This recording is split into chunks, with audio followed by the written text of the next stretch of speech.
Subscribe, share, like, subscribe, bật chuông và đừng quên press dòng like.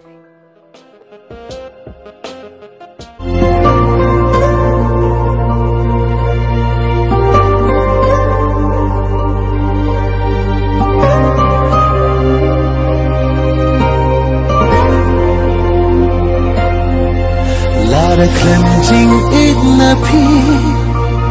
jing im ka long thli hakum ka ne ka pru thai nga in le na e ka jing im